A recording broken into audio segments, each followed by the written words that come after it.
우리는 하나님의 도우심으로 살아가는 사람들입니다. 그리고 실제로 하나님으로부터 도움받은 많은 기억들, 그런 좋은 승리의 기억들을 가지고 있습니다. 그리고 그 기억들이 우리가 어려움에 처했거나 곤란에 처해 있을 때 우리로 하여금 힘을 얻게 하고 소망을 가지게 하는 근거가 되기도 합니다. 그리고 누군가 어려움과 고난과 병중에 계신 분들이 계시다면 우리는 위로하고 권면하기를 하나님께서 도와주실 거야, 이기게 하실 거야, 승리하게 하실 거야. 우리는 그런 이야기들을, 그런 권면을 나누기도 합니다. 자, 맞는 말이기도 한데 그것이 우리의 그 승리의 기억들이 우리 신앙의 전부를 다 설명해 주지는 않습니다. 오늘 본문인 예레미야 29장을 통해서 우리의 폭넓은 신앙, 그리고 더욱더 단단한 신앙의 모습을 만들어 나가는 그런 시간이 되었으면 좋겠다는 바람으로 오늘 말씀을 드리고자 합니다. 우리는 지난 2주일간 예레미야서 그리고 예레미야 애가서를 살펴보면서 이 예레미야 선지자가 살아가던 시대의 대략적인 어떤 분위기를 우리는 알고 있습니다. 자, 유다의 마지막 왕 시드기야 왕 때에 바벨론이 예루살렘을 포위하고 있죠. 그때 예레미야가 예언한 것이 무엇이냐면 우리는 망할 거야. 우리는 바벨론에게 끌려갈 거야. 바벨론에게 항복해야 살 수 있어. 그런 예언을 하게 됩니다. 그러니 예레미야를 가두고 예언을 못하게 할 수밖에 없었을 겁니다. 정부의 입장에서는. 그렇지 않겠습니까? 지금 만약에 우리가 위기에 처했는데 이길 겁니다. 하나님께서 도와주실 겁니다. 우리는 반드시 승리할 겁니다. 그렇게 예언을 하는 사람이 있고, 반대로 우리는 망할 겁니다. 안 될 겁니다. 하나님께서 우리를 포로로 잡혀가게 하실 겁니다. 그렇게 예언하는 사람이 있다면 어느 예언에 우리의 희망과 소망을 걸고 싶으시겠습니까? 당연히 이기게 하실 겁니다. 낫게 하실 겁니다. 승리하게 하실 겁니다. 그 예언을 하는 사람의 말을 듣지 않겠습니까? 그러니 예레미야가 하는 예언 듣기도 싫고 그를 못하게 하기 위해서 시위대들의 가두는 그런 일이 일어났던 겁니다. 그리고 실제로 이 당시 유다인들의 생각 속에 하나님께서 자기들을 구원하신 분명한 기억을 유다인들은 가지고 있습니다. 잠깐 오늘 이스라엘 역사, 유다의 역사를 잠깐씩 설명을 드려야 될 터인데, 이스라엘 전체 역사에 있어서 훌륭한 왕을 3명 꼽으라고 그런다면 다윗과 그리고 히스기야와 요시야를 꼽습니다. 솔로몬 왕 이후에 남과 북이 나뉘어지게 됩니다. 이 북왕국은 이 9번의 역성혁명이 일어납니다. 그냥 아무나 왕이 됐다는 거죠. 그런데 남왕국 유다 같은 경우는 다윗의 혈통대로 유다 지파에서 계속 왕들이 이어져 내려가고 있었습니다. 그런데 남왕국이라고 해서 다 좋은 왕들이 있었던 건 아닙니다. 하나님을 섬기지 않고 패역한 왕들이 있었거든요. 그런데 그 중에서 이 다윗, 히스기야, 요시야, 이들이 하나님을 잘 섬기는 대표적인 왕이었다. 그렇게 말씀을 드리는 겁니다. 이 북왕국 이스라엘이 망할 때, 북이스라엘이 망했을 때 남유다의 왕이 누구였냐면 히스기야였습니다. 자, 그때 간략하게 설명을 드리면 남유다가 있습니다. 그리고 남북이 대치되고 있었겠지요. 이 북이스라엘은 이 아람, 시리아라고 하는데 아람과 서로 연합해서 남한국 유다를 막 위협하던 때입니다. 왜냐하면 그 당시 아수르가 굉장히 강력한 나라였는데 이 북이스라엘 입장에서는 자신들의 독립을 유지하기 위해서 아람과 연합해서 아수르와 대항을 하고 있었습니다. 그러니 이 남유다에게도 우리 같이 연합해서 아수르랑 싸우자, 그렇게 요구를 하고 있었는데 남유다 입장에서는 그렇지 않다는 겁니다. 우리가 살 길은 저 북이스라엘과 아람이 연합해서 우리를 공격하는데 우리가 살 길은 아수르의 조공을 바치는 길이야. 그런 결정을 하게 됩니다. 그리고 아수르의 조공을 바치면서 남유다의 어떤 간신히 자기들의 국력을 유지하고 있는데 아수르가 그 아람과 북이스라엘을 멸망을 시켜버리게 되는 거죠. 히스기야 6년 때 그런 일이 일어납니다. 자, 그러면 히스기야와 남유다 입장에서는 우리를 성가시게 했던, 우리를 신경 쓰이게 했던 북이스라엘이 망했으니까 마음이 놓일까요? 그 아수르가 남유다를 가만둘 리가 없습니다. 북이스라엘을 멸망시킨 아수르가 남유다도 계속 침략을 해와요. 히스기야 6년에 망하게 되는데 계속 위협을 합니다. 그리고 히스기야 14년에 예루살렘을 공격하고 성을 둘러싸면서 위협을 가합니다. 어떻게 살아날 수 있겠습니까? 도저히 남유다의 국력으로는, 군사력으로는, 국방력으로는 아수르를 감당해낼 수가 없습니다. 자, 그런데 어떤 일이 일어나냐면, 제가 주보에 오늘 열왕기하 18장 19장 일부분만 실어드렸는데, 어떤 일이 일어나냐면 히스기야 14년에 예루살렘을 둘러싸고 있는 아수르 군대, 하룻밤 사이에 하나님께서 아수르 군대에 18만 5천 명을 죽여버리십니다. 도저히 일어날 수 없는 일이 일어난 거죠. 그러니 아수르로서는 퇴각을 할 수밖에 없는 일이 일어난 겁니다. 그 강대국이 남유다를 둘러싸서 침략하고 있는 그때에 18만 5천 명의 군사가 갑자기 죽어버리니까 후퇴할 수밖에 없겠죠. 하나님의 군사가 유다로 하여금 구원을 얻을 수 있도록 직접 싸워서 이기게 하신 겁니다. 자, 똑같은 상황이 지금 남유다에 벌어지고 있는 겁니다. 바벨론, 이번에는 바벨론이 예루살렘을 둘러싸고 있지요. 그런데 유다인들의 기억 속에는 분명 하나님께서 그때 북이스라엘이 멸망했는데 우리 남유다만은 18만 5천 명의 아수르 군대를 직접 죽이심으로 우리를 구원해 주셨어. 그 승리의 기억이 있는 겁니다. 그러니 남유다의 입장에서는 망할 거라는 예레미야의 예언을 듣지 않을 수밖에 없는 그런 충분한 상황이 벌어지고 있었다는 겁니다. 자, 그렇다면 우리 성도님들 어떤 기억에 의지할 수밖에 없으실까요? 당연히 우리는 이길 거야, 하나님이 지켜주실 거야, 그렇게 예언을 하는 예언자의 말에 기대할 수밖에 없는 게 유다인들의 모습이었다는 겁니다. 자, 잠깐 남유다의 멸망의 과정을 잠깐 설명을 드리겠습니다. 자, 이 다윗 그리고 히스기야, 요시야가 중요한 왕들이라고 말씀을 드렸는데, 히스기야 이후에 요시야까지 몇 세대가 안 지나요. 한 50년, 60년밖에 지나지 않습니다. 요시야가 왕이 되었는데 요시야 때 성전을 수리하다가 신명기 법전에 발견됩니다. 그래서 각종 절기들, 안식일을 지키는 것들, 하나님에 대한 어떤 제사들, 그런 것들이 회복이 됩니다. 요시야 왕 때에 다시금 종교의 개혁이 일어나고 신앙의 부흥이 일어나는 그런 좋은 시대를 맞이하게 됩니다. 그런데 이 남유다, 요시야 때는 그런 평안한 시대를 지내는데 국제적으로 참 많은 정세들이 변화가 있었습니다. 요 밑에 애굽은 여전히 강합니다. 그리고 여기 아수르가 있는데 아수르는 점점 국력이 쇠약해지고 있습니다. 여기 바벨론이 있는데 신흥 강대국으로 점점 그 세력을 펼쳐가던 그때입니다. 우리나라랑 똑같지 않습니까? 이 미국과 중국과 일본 사이에서 그 틈바구니에서 고통당하는 이 우리나라의 모습과 남유다의 모습이 굉장히 흡사해요. 자, 이 바벨론이 점점점 강해지는데 이 애굽의 입장에서는 어떻게 해야 되냐? 바벨론을 견제하기 위해서 이 위에 있는 아수르와 연합을 해서 바벨론을 쳐야 돼요. 그러면 이 애굽이 아수르랑 연합하기 위해서 북쪽으로 군사를 이끌고 올라가야 되는데 어디를 지나가야 됩니까? 유다를 지나갈 수밖에 없는 겁니다. 우리나라 임진왜란이 왜 일어났죠? 그 일본군들이 왜군이 했던 말이 정명가도, 명나라를 치러 가는데 길을 터달라는 그 이유였죠. 그 길을 안 터주니까 우리나라에서 임진왜란이 일어난 거 아닙니까? 똑같습니다. 애굽이 바빌론을 정복하기 위해서, 정벌하기 위해서 아수르와 연합하기 위해 올라가는데 길을 터달라는 거예요. 요시야 왕이 길을 터주지 않아요. 전쟁을 합니다. 이 애굽과 거기서 요시야 왕이 전사를 해버려요. 애굽은 그대로 북쪽으로 올라가서 아수르와 연합을 했겠죠. 자, 요시야 왕이 죽었습니다. 요시야 왕에게 3명의 아들이 있는데 첫 번째가 엘리야김, 두 번째가 여호아하스, 세 번째가 시드기야 왕이 있습니다. 우리의 생각대로라면 장남이 왕이 되어야 되는데 아마 시원찮았던 것 같아요. 자, 둘째 여호아하스가 유다의 왕으로 세워지게 됩니다.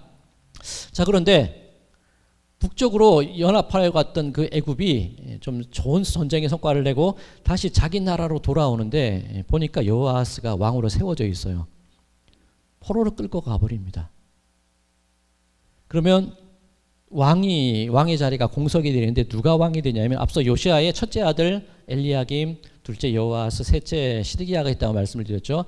둘째가 왕이 됐는데 둘째를 잡고 애굽으로 포로로 끌고 가버려요. 그리고 그 시원찮은 첫째 엘리야김을 왕으로 세웁니다. 그 이름을 여호야김으로 개명을 시켜버려요. 그러면 지금 유다에는 친애굽 정부가 들어서게 된 겁니다. 이 여호야김이 친애굽 정부의 어떤 왕으로 들어서게 된 겁니다. 자, 그런데 바벨론이 점점점 강해져요.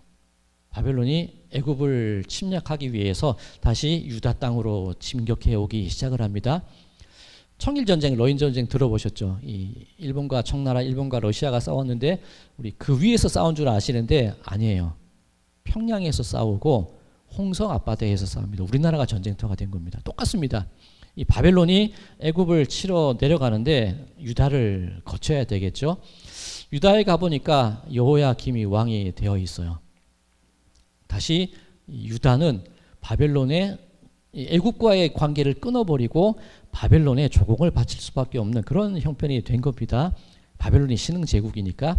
자, 그런데 바벨론 국내 정세가 좀 어려워요. 왕이 갑자기 죽어버립니다. 느부갓네살 왕자가 그 아버지의 뒤를 잇기 왕권을 이어받기 위해서 바벨론으로 돌아갑니다.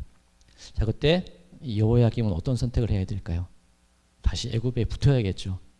그런데 바벨론이 그냥 그렇게 가만히 내둘까요? 느부갓네살이 왕이 되어서 다시 유다로 들어오게 됩니다.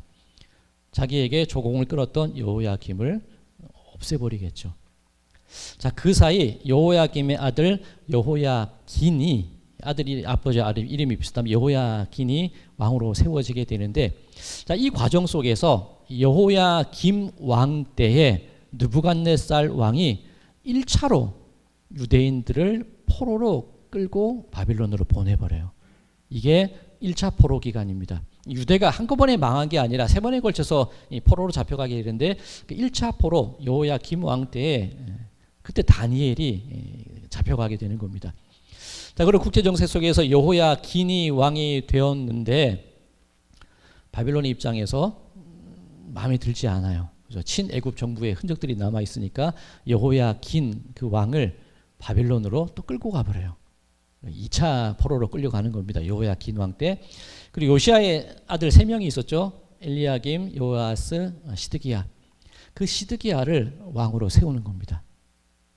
그러니 어쩌면 실제로 남유다는 요시야 개혁 이후에 왕들이 계속 이어지고는 있는데 실제로는 요시야 때 어쩌면 국운이 끝난 거예요. 애굽에 의해서 왕이 세워지고 바벨론에 의해서 왕이 세워지고 그런 비극들이 유다 내에서 계속 일어났던 겁니다.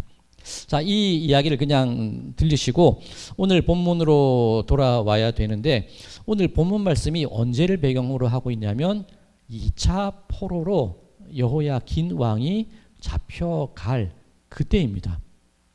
자, 그럼 1차 포로로 잡혀갔고 2차 포로로 잡혀갔습니다. 국제정세는 애굽과 이 바빌론 틈바구니에서 유다들은 고통을 당하고 있어요. 아수르는 이미 멸망을 당한 때입니다.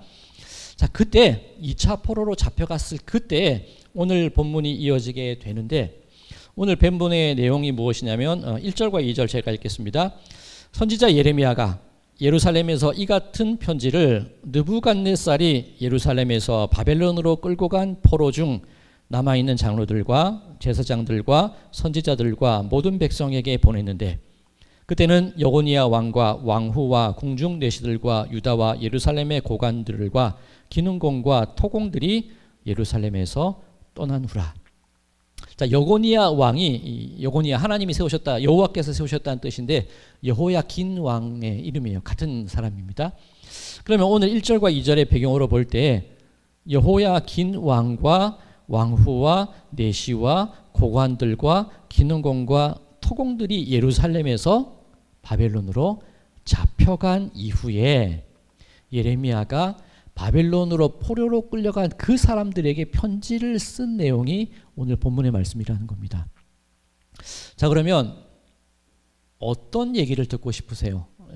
포로로 잡혀갔다면 이제 돌아올 거야, 승리할 거야, 하나님은 우리를 버리지 않으셨어, 아수르 때와 같이 18만 5천 명의 바벨론 군사들을 하나님께서 정복하셔서 우리가 결국 광복을 이루어낼 거야, 그 얘기를 듣고 싶지 않겠습니까?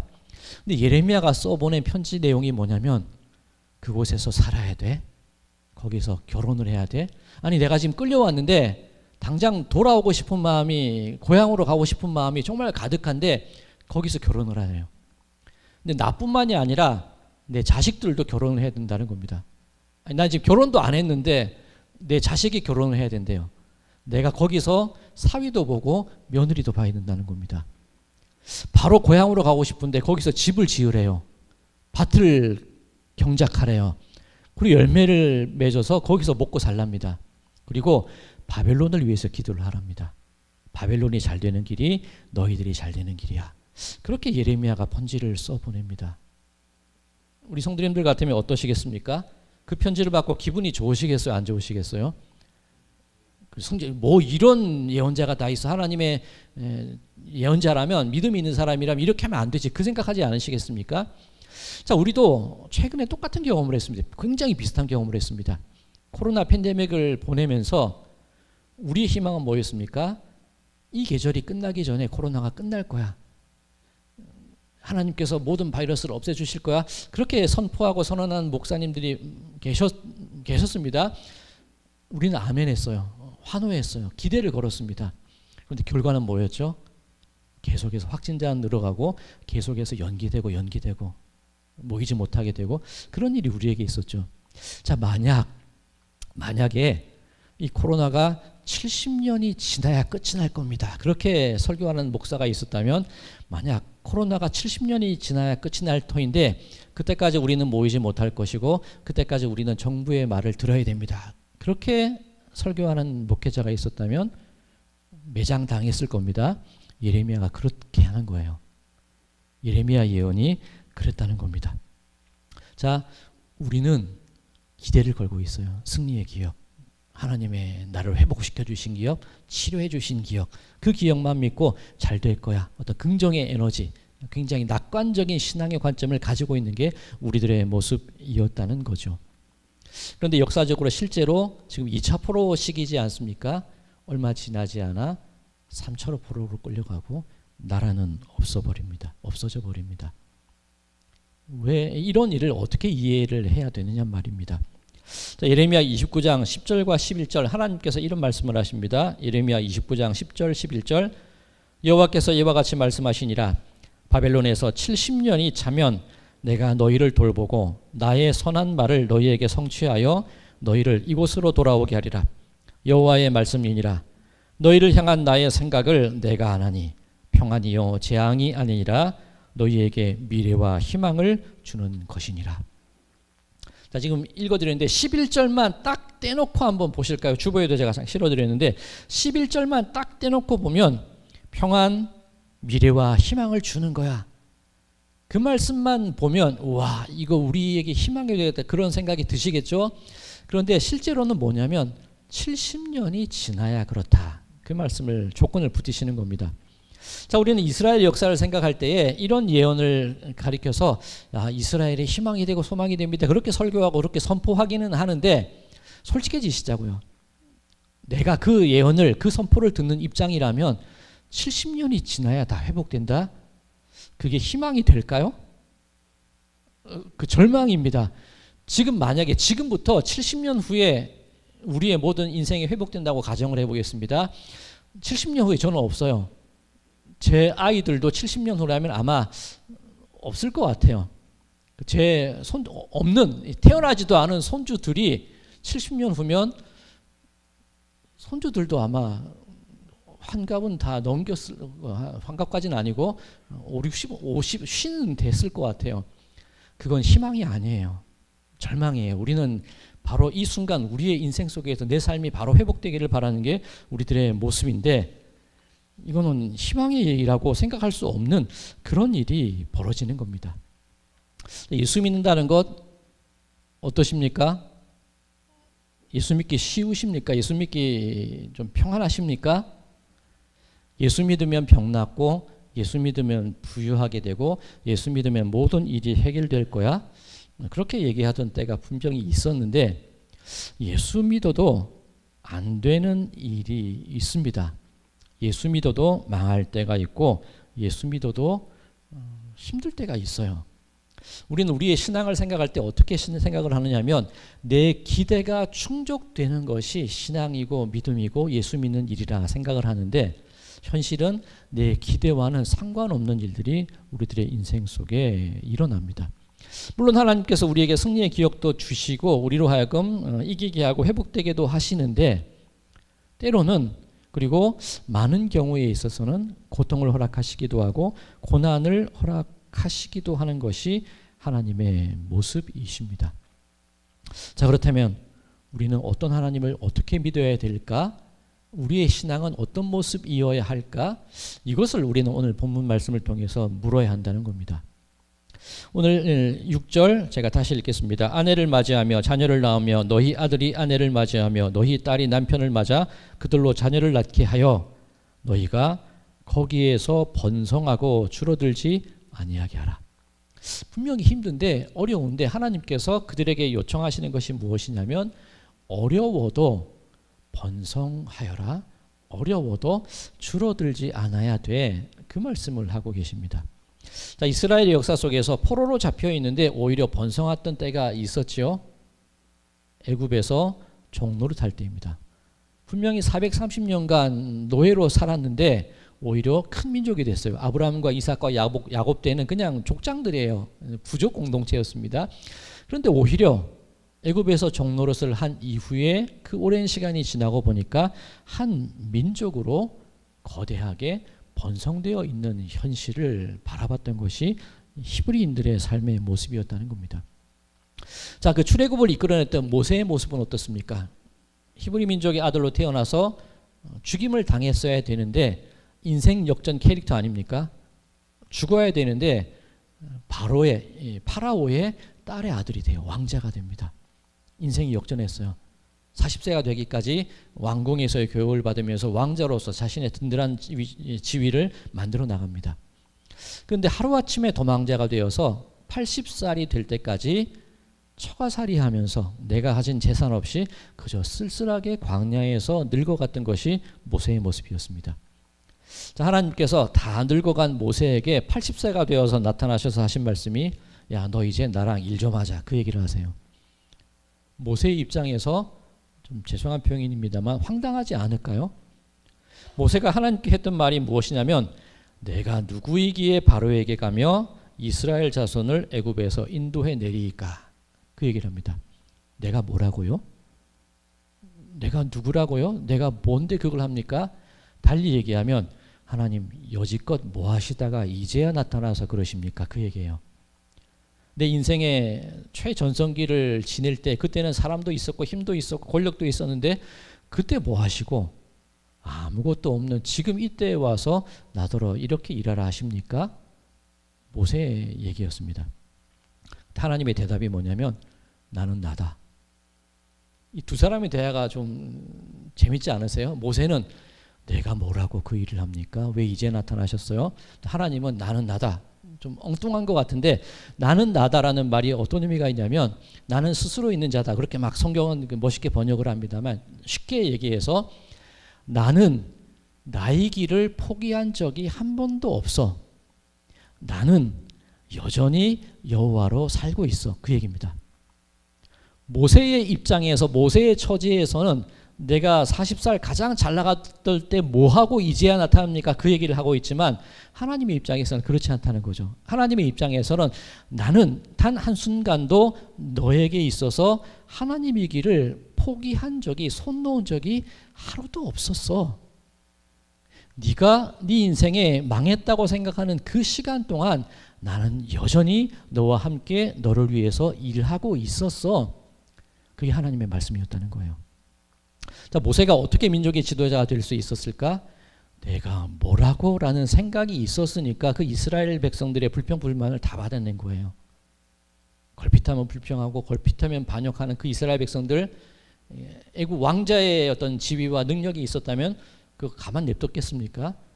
죽여버리고 없애버리고 힘으로 어떻게 했겠죠?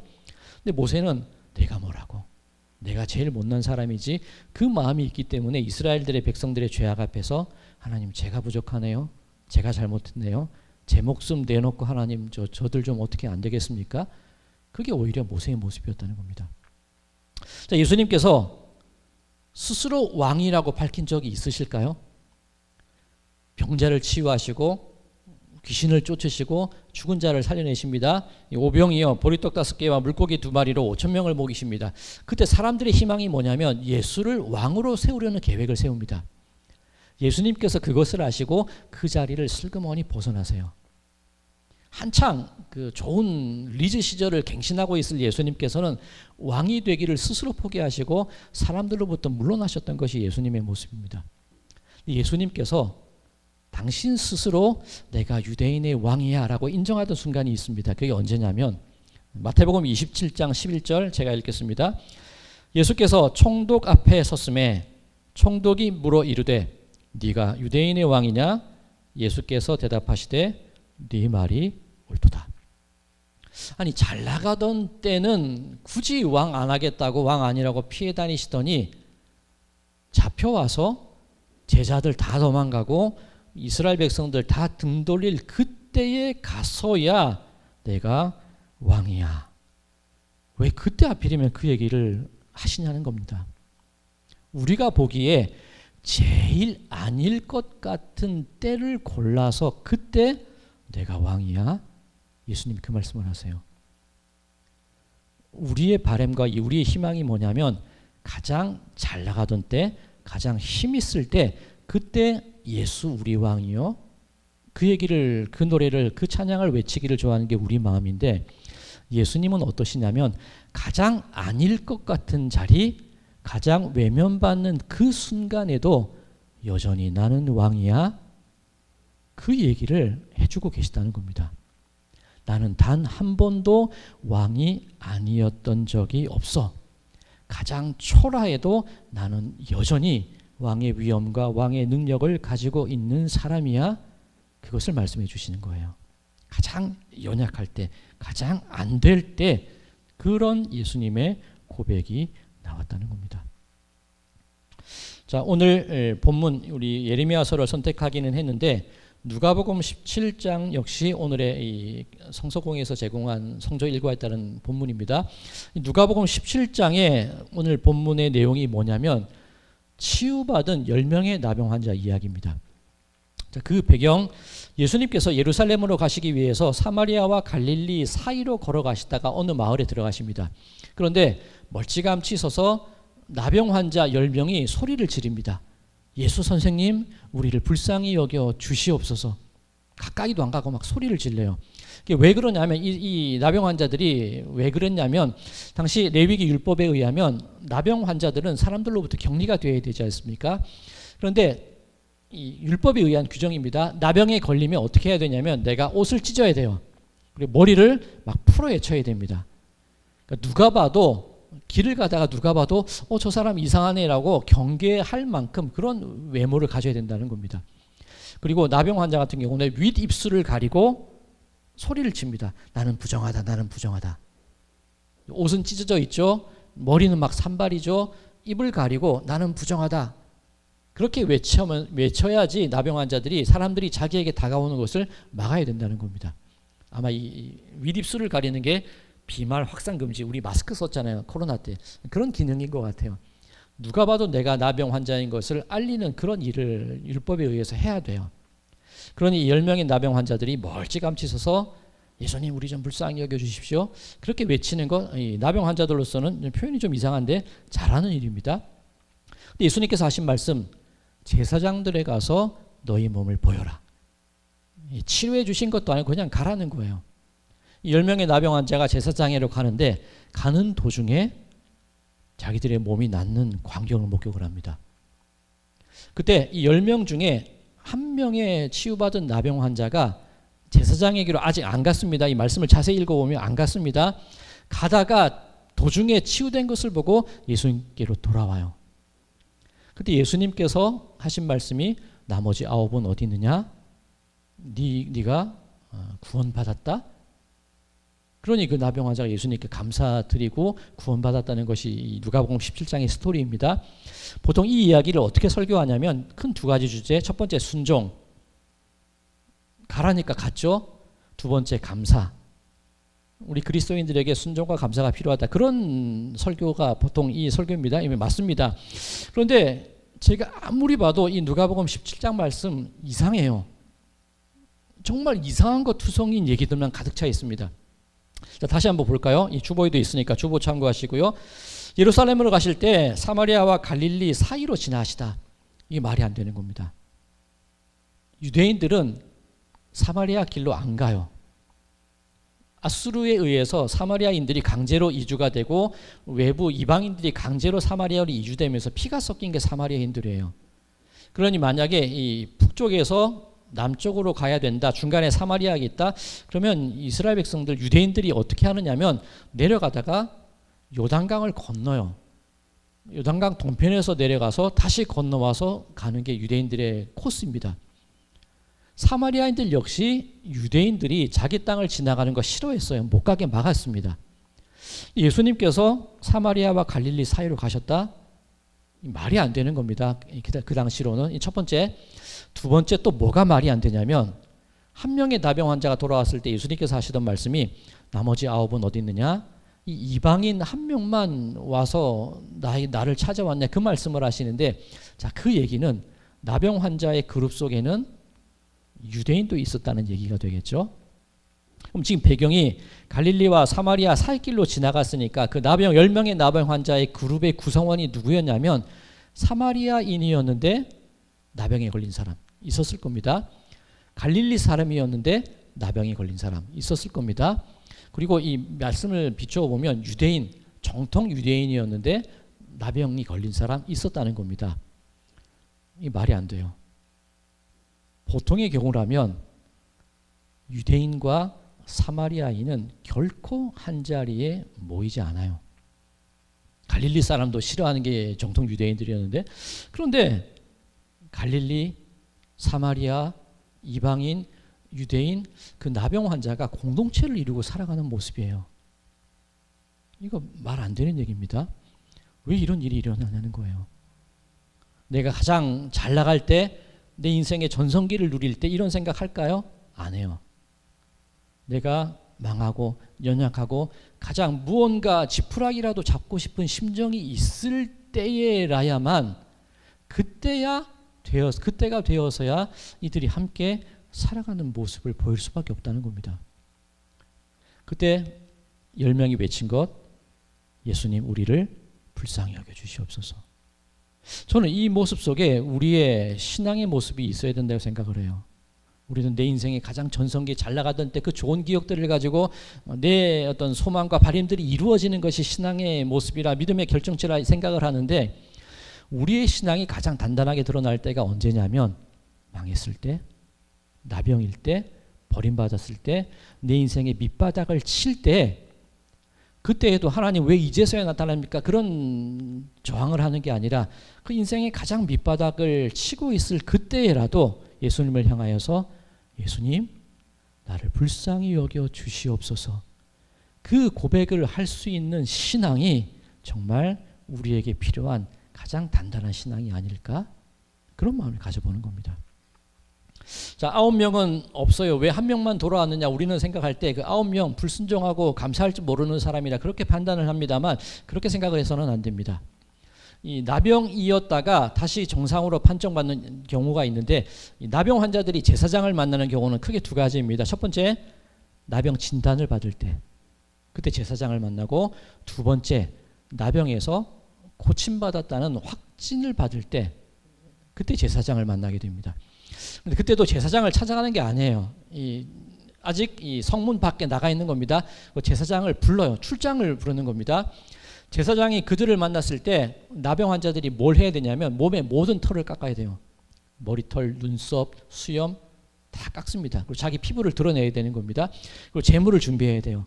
제사장이 보고 피부가 깨끗해졌네, 그냥 받아들이는 게 아니라 일주일간 자기의 장막 밖에 머물게 합니다. 그리고 일주일이 지났을 때 다시 한번 모든 몸에 있는 털을 깎고 아무런 이상이 없을 때 속건제를 드리는 과정이 필요합니다. 그제서야 이 나병 환자들이 공동체로 받아들여지는 겁니다. 이 과정이 아직 많이 남아 있는 거예요. 자, 그렇다면 9명이 돌아오지 않았는데 저들은 뭐 순종만 뭐 감사를 모른다 그렇게 생각할 것이 아니라 자기 일상으로 돌아가기 위한 최대한의 노력을 지금 하고 있는 거예요. 그 9명의 사람들은 탓할 수 있는 게 아닙니다. 그 한 명은 왜 왔냐는 거죠. 그 그런 일상의 회복의 과정을 찾아가는 중에 자기의 몸이 나아지는 것을 보고 그 모든 일상의 회복, 그것보다 더욱더 중요한 게 뭐냐면 나를 치료하신 예수님에 대한 감사의 마음이 그 사람에게 먼저 있었다는 거예요. 우리들 코로나 팬데믹의 시대를 지나거나 내 인생에 연약함과 아픔이 있을 때 우리는 내 인생이 회복되고 일상으로 되돌아가기 위해서 정말 많은 노력을 합니다. 그런데 우리가 기억해야 될 게 무엇이냐면 일상의 회복의 과정 가운데 놓여 있을 때 모든 것이 이루어지고 완성되었을 때 예수님을 찾아갈 것이 아니라 내가 나의 도움이 나에게서 온 것이 아니라 나의 도움이 예수님께로부터 왔음을 깨달은 바로 그 순간이 예수님 앞에 엎드려져 감사의 고백을 해야 될 순간이라는 거죠. 자, 그렇다면 오늘 이 본문 말씀을 총종합해서 볼 때에 우리의 신앙의 모습, 가장 잘 나가고 가장 좋은 기억을 가지고 있고 그 승리의 기억을 가지고 잘 될 거야, 괜찮아질 거야, 승리하게 하실 거야, 그 낙관론만을 가지고 우리의 신앙생활을 해야 될 것인가? 중요합니다만 아닐 때에도, 가장 아닐 것 같은 때에도, 가장 부족한 때에도 우리가 여전히 지니고 있어야 될 마음이 무엇이냐? 하나님, 예수님, 우리를 불쌍히 여겨주시옵소서. 내 일생에 충분히 회복되지 않은 그 순간에도 우리가 해야 될 고백이 무엇이냐? 예수님, 우리를 지켜주셔서 감사드립니다. 그 고백이 우리로부터 나와야 된, 고백되어져야 되는 신앙의 모습이어야 하지 않을까? 이것이 오늘 본문을 통해서 우리가 배워야 될 신앙의 모습이라는 겁니다. 자, 오늘 예레미야 29장 11절 제가 다시 읽겠습니다. 여호와의 말씀이라 너희를 향한 나의 생각을 내가 아나니 평안이요 재앙이 아니니라 너희에게 미래와 희망을 주는 것이니라. 내 생각, 너희를 향한 내 생각 내가 알아. 하나님 말씀이죠. 내가 잘 생각하고 있어. 내가 가장 좋은 길을 준비하고 있어. 우리의 기대와 우리의 바람과 우리의 실망, 그것이 기준이 아니라 하나님의 기준에서 하나님이 제일 잘 하신다는 겁니다. 그런데 그 하나님은 나는 한순간도 너희들 앞에 하나님의 길을 포기한 적이 없는 존재가 바로 나야. 하나님께서 끊임없이 우리에게 해주고 계시는 말씀, 그 말씀이세요. 오늘 설교의 제목을 모든 일에 하나님의 일하심이 있다, 그런 제목을 정해봤습니다. 우리는 버림받은 것 같은 시기 혹은 하나님이 계시지 않은 것 같은 순간을 지나고 있는지 모르겠지만 그때에도 여전히 하나님은 우리가 알지 못하는 당신의 일을 당신의 성실함으로 꾸준히 해가고 계시는 분이심을 믿으시기 바랍니다. 가장 아닐 것 같은 순간에도 나는 여전히 너희들의 왕이야. 가장 기대하기 어려운 순간에도 하나님은 여전히 나는 너희와 함께 있어. 그분이 우리의 하나님이심을 믿으시기 바랍니다. 그렇다면 우리가 고백해야 될 말, 가장 아닐 것 같은 그 자리에 서서 내 고집과 내 주장과 어떤 내 희망이 다 꺾어진 그 자리에서도 우리가 드려야 될 고백, 하나님, 우리를 불쌍히 여겨 주시옵소서. 이것이 우리가 지녀야 될 신앙의 모습이 되어야 할 줄로 믿습니다. 바라기는 우리 성도님들의 삶 속에 때로는 70년을 기다려야 할 때도 있습니다.